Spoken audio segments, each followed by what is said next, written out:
পরস্পর যোগসাজশের মাধ্যমে রাষ্ট্রের প্রায় 10,000 কোটি টাকা লোপাটের জন্য দেশের আর্থিক খাতের আলোচিত নাম প্রশান্ত কুমার হালদার ওরফে পিকে হালদার। অবৈধ সম্পদ অর্জন, অর্থ পাচারের অভিযোগে পিকে হালদারের 22 বছরের কারাদণ্ডের আদেশ দিয়েছেন আদালত। এছাড়াও তার সহযোগী 13 আসামির 7 বছরের কারাদণ্ডের আদেশ দিয়েছেন আদালত। রোববার 8 অক্টোবর ঢাকার বিশেষ জজ আদালত 10-এর বিচারক মোহাম্মদ নজরুল ইসলাম এই রায় ঘোষণা করেন।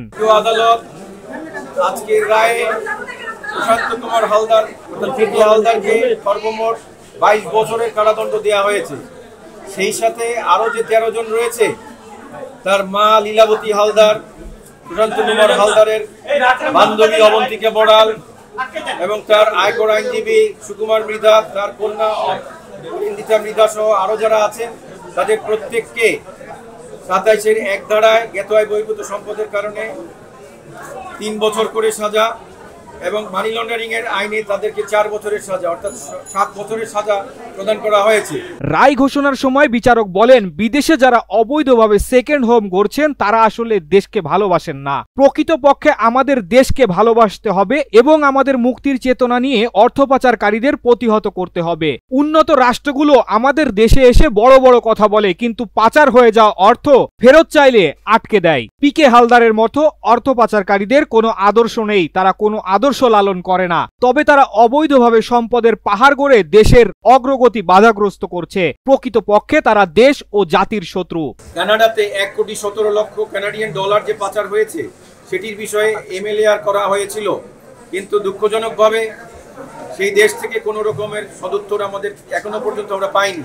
সেই জন্যই উনি উল্লেখ করেছেন যে যদি মানি লন্ডারিং দূর করতে হয় তাহলে শুধুমাত্র একটি দেশের পক্ষে সম্ভব নয়, যেহেতু টাকাগুলো পাচার হয়ে যায়, সেই পাচারকৃত অর্থকে ফিরিয়ে আনতে হলে সার্বিকভাবে আন্তর্জাতিকভাবে প্রত্যেকটি রাষ্ট্রের যাদের সাথে ট্রিটি করা আছে তাদেরকে সহযোগী হতে হবে, তা না হলে এই মানি লন্ডারিং দূর করা যাবে না।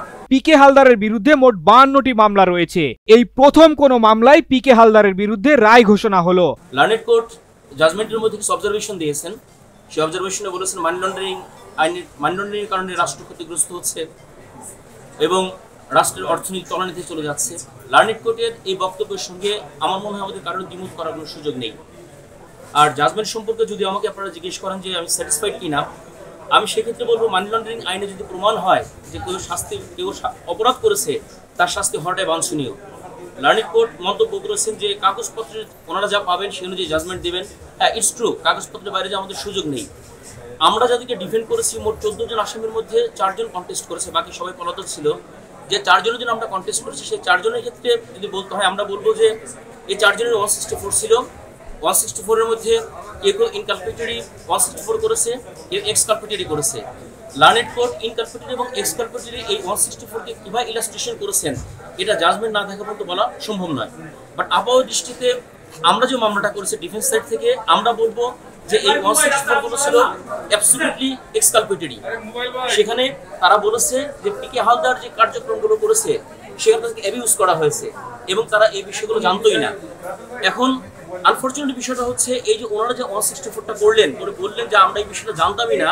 প্রসিকিউশন পক্ষ থেকে বিভিন্ন ট্রানজেকশনের কাগজপত্র নিয়ে আসা হয়েছে যেগুলো ব্যাংকিং ট্রানজেকশন, কিন্তু প্রসিকিউশন পক্ষ থেকে এই মামলার অভিযোগপত্র যদি আপনারা দেখেন দেখবেন শতাধিক প্রতিষ্ঠান আছে যে প্রতিষ্ঠানে টাকা লেনদেন হয়েছে, সেই প্রতিষ্ঠানের কোনো ব্যক্তিকে আসামি করা হয়নি, সাক্ষী করা হয়নি। পিকে হালদারের BFIU প্রতিবেদন অনুযায়ী উনি দেশের বাইরে কানাডাতে উনি টাকা নিয়ে গিয়েছেন, কিন্তু মামলাতে পরবর্তী পর্যায়ে BFIU কোনো প্রতিবেদন আমরা পাইনি, আমরা সেই প্রতিবেদনটা দেখি নাই।